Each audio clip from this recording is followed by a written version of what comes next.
Night பிளான்லாம் பயங்கரமா தான் போட்டுட்டு தூங்குனோம். காலைல 5 மணிக்கெல்லாம் எந்திரிச்சு கிளம்புறோம்னு. ஆனா 5 மணி 10 மணி ஆயிடுச்சு. எப்படியும் வெயில்ல போய் தான் ஆக போறோம். சரி என்னனாலும் பார்த்துக்கலான்னு வந்தோம். கொஞ்ச நேரம் மழை பெஞ்சுது. அப்புறம் திரும்ப வெயில் அடிச்சது. இப்படியே மாத்தி மாத்தி போயிட்டு இருந்தது. பிரேக்ஃபாஸ்ட்லாம் எதுவும் சாப்பிடல. ஸ்ட்ரெயிட்டா லஞ்சுக்கு வந்து இங்க சாப்பிட்டுக்கலாம் அப்படின்னு பிளான் பண்ணி தான் வந்திருந்தோம்.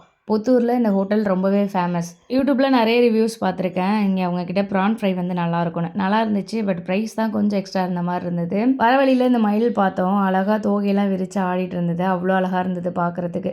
ஐபக்கு பார்த்ததுமே வண்டிய நிறுத்தியாச்சு. கொஞ்சம் ஐஸ்கிரீம்லாம் சாப்பிட்டுட்டு அப்படியே பக்கத்துலேயே ஒரு ஃப்ரூட் கடையும் இருந்தது. நெறைய டிஃப்ரெண்ட்டான ஃப்ரூட்ஸ் எல்லாமே வச்சிருந்தாங்க.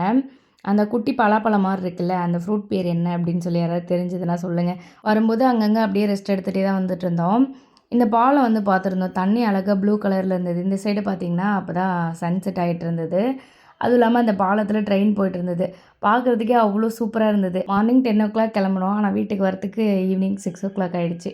நடுவுல நெறைய நேரம் நாங்களே ரெஸ்ட் எடுத்துட்டு அந்த மாரி தான் வந்துட்டுருந்தோம். வந்ததுமே ட்ரெஸ்லாம் மாத்திட்டு அப்படியே கொஞ்ச நேரம் ரெஸ்ட் எடுத்துட்டு இருந்தேன். எனக்கு அந்த ஃப்ரூட்ட பிரிச்சு பார்த்தே ஆகணும்னு ரொம்ப ஆவலா இருந்தது.